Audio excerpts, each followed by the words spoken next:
brand new Druid build, guys, and it's going to be pretty awesome. I'm just building my fortification up over here. But we are going to be using the brand new Bjornfang Tusks, and nobody's talking about or playing this build, and I actually think it's got some pretty good potential. It's a walking simulator build. So what we do, we just activate Cataclysm, and we just pretty much walk. Now, we can pulverize to give ourselves more damage reduction, but you can see, you can pretty much just walk, and it's going to kill most of the stuff. Now, you also need to actually activate Flicker Step, and that's also why we attack, because we want to make sure that we have the Flicker Step boots in order for this build to function properly. And the reason why is, well, we need to get better cooldown reduction. We have subpar in terms of optimization, but we just activate Cataclysm, and we can do our shouts or whatever, and then we're just going to go ahead and spam on our Pulverize. And the reason why we actually spam on Pulverize is because we utilize that to specifically get our Ring of the Stars Skies as well as the Crown of Lucian to actually activate. But you saw a minute of gameplay. This build is really hard to like do live commentary and play because you have to watch that 12 number go up. And I'm going to go in and actually give a quick little explanation and rundown of how the build works really quick. As this build it's in the earlier stages. I'm missing a lot of the stuff. I'm talking tempering and stuff, so you guys can get this build way up. That was a pit 100 on the PTR, and PTR is way more difficult at the moment. There's a lot of bugs in the game, and you're going to be able to fly through content. It's the ultimate walking simulator build. If I was to do this just as a heads up, though, I'm going to go ahead and mention for like low tier content, like let's say we bumped it to like a 70, and I don't know what the official number is, but a pit 100 again on PTR is way higher than a pit 100 on the live servers. So your experience when the game launches will be much easier. They already tweeted out, Adam Fletcher tweeted out that like there's some sort of weird thing going on with the bosses.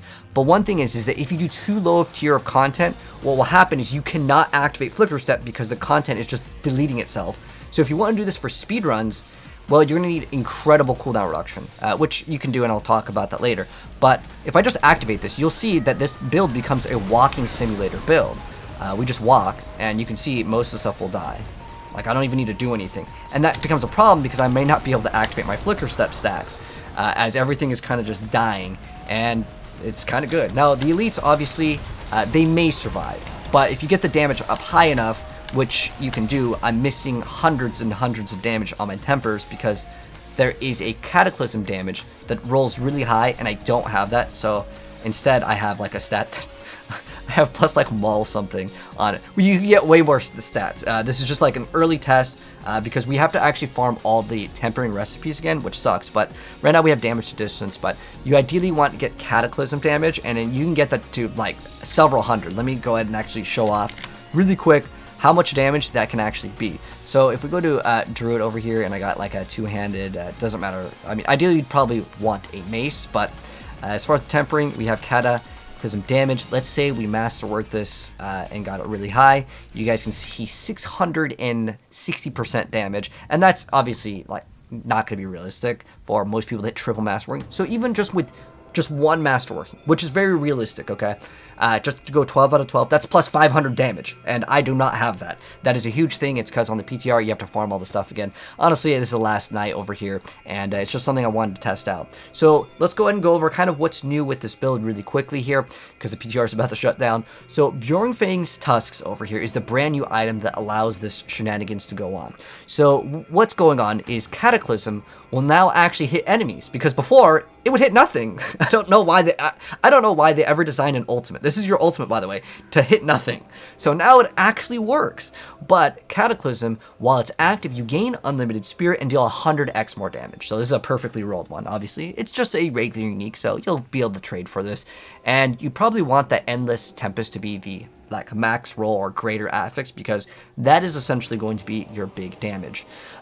What's interesting is it also gives you non-physical damage, but if we go to a lot of the skills over here, you'll see that this one is actually lightning, but there are a lot of other skills that are also nature magic, but they count as physical. So just keep that in mind in case you want to hybrid out the build. You actually do not want physical damage in the build, which is weird, but I don't know, some lightning skills, because this is a lightning skill here, but this is kind of like a wind skill, so keep in mind there may be some sort of things where you can convert them, but for the most part, the main thing that I wanted to go over is Endless Tempest is very important because it's how long Cataclysm and Hurricane works.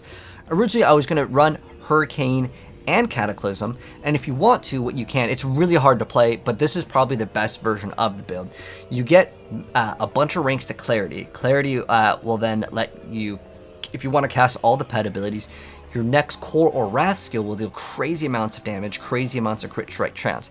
However, you also can get a huge amount of damage if you are in Werebear with Provocation, which makes it so while you remain in Werebear for 12 seconds, your non-defensive skill will overpower, and this counts. So you can actually have 100% overpower on Cataclysm, and if you get the right cooldown reductions and the right things, you could get this up to be pretty much 100%. Now, you would have to get the correct pieces of gear, and if you want to maybe dip out of Flicker Step, I don't know if it's even possible. I think that this may just kind of be required.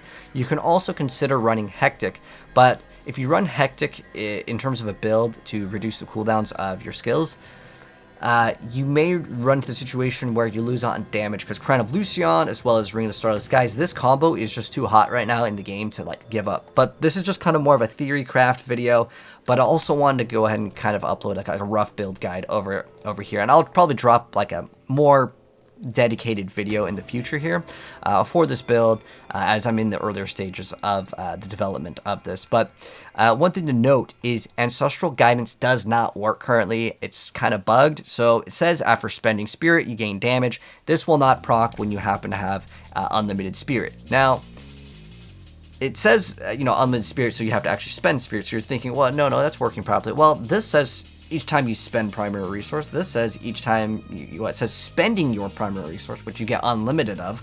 And well, it doesn't like work properly. So these work, but the other one, Ancestral Guidance, does not work. So basically what it comes down to is hopefully they can patch that, because losing out on the 30x is a huge amount to kind of lose out on. So Bjornfang Tusks, I mean, it gives you big damage at the end of the day, but you're not really losing out on anything, because attack speed, as far as I'm aware of, I don't know if that even really affects this, because you kind of just cast it once and kind of move along. Now, another thing that I've noticed with this, which is pretty crazy, look at that lucky hit chance. Now, as far as I'm aware of, a lot of the skills that are casted over duration, it's not going to be like every single one lucky hits, but I'm not sure if those twisters or any of these other things have their own individual lucky hit chances. But if it is 100%, I was thinking, well, dude, I could just go run all of the tempers for like chance for poison or whatever, maybe even throw in Andariels on this, because lucky hit chance of 100%, that's very rare. But I want to say it may just be the first initial cast.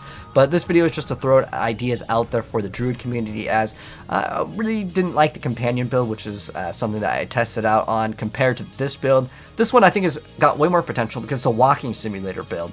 Again, if you're doing low tier content, you could probably just get a lot of cooldown reduction. You can run the new boots. If you ran the new boots, maybe even if you just run Harlequin, the build would be a lot smoother, because this one does force you to push the buttons, but you would technically not benefit off of the plus ranks.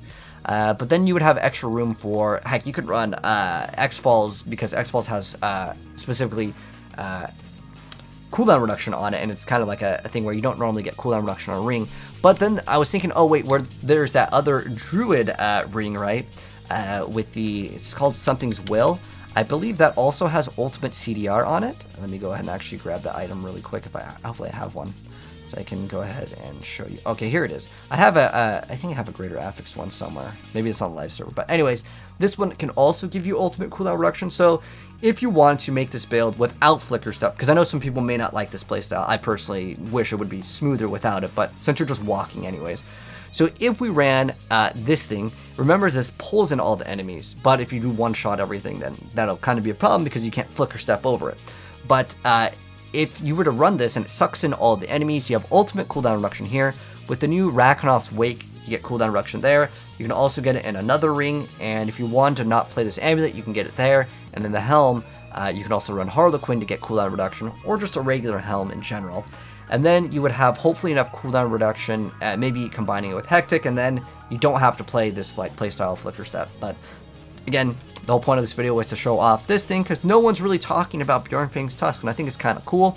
But you can make it your like main source of damage, and you could play a walking simulator build, which is kind of what I wanted to do. If you ever played Diablo 3 and played like the Crusader with a Pony Crusader with a lightning, that was my goal with this. It's going to be kind of cool. But anyways, this is a really rough draft of the build. But just in case anyone wants it, here's what we're playing right now. So we have Dominate, and you're always going to overpower, so it's like really easy.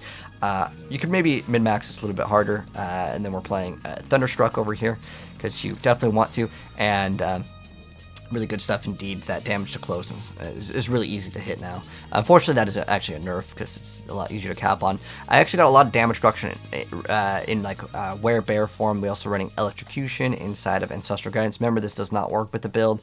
And then we are playing Fang and Claw with Constricting Tendrils, and then we are playing Spirit over here because we want to get a lot of crit because, well, Locran's Talisman is a pretty important thing to run. But yeah, rough little like Druid build that I did want to play. Obviously, getting all the Masterworking and getting all the cooldown reduction. If you got this GA with Masterwork cooldown, you get this. It all adds up, and I think that you could maybe get a build up and going. And remember, also getting this Greater Affix with Endless Endless Tempest to get this up to make it last longer. Could be pretty good. Also over here, you can extend the duration of your ultimate. So there are going to be different ways that you can kind of make things go up a little bit faster. And potentially, if you did want to also throw this in, because this is nature magic skills, and I'm not sure if this again works with it, but if you really wanted to, you can throw in something here. And I was thinking about, okay, we could also convert the bear skill to earth skill, and then we would have then the ability to have that activate and get extra cooldown reduction. But there's so many different revenues of like different power and stuff with this build, but really cool stuff. Anyways, let me know guys what you think of it. If there's any suggestions, definitely let me know down below, as I think this is one of the cooler Druid builds that again, no one's talking about. But anyways, Trouble, I got it. If you're new here, subscribe, turn that bell if you guys want to see the update to this build, as I definitely like it so far. We're gonna have to do some modifications and see where we can go with it in the future.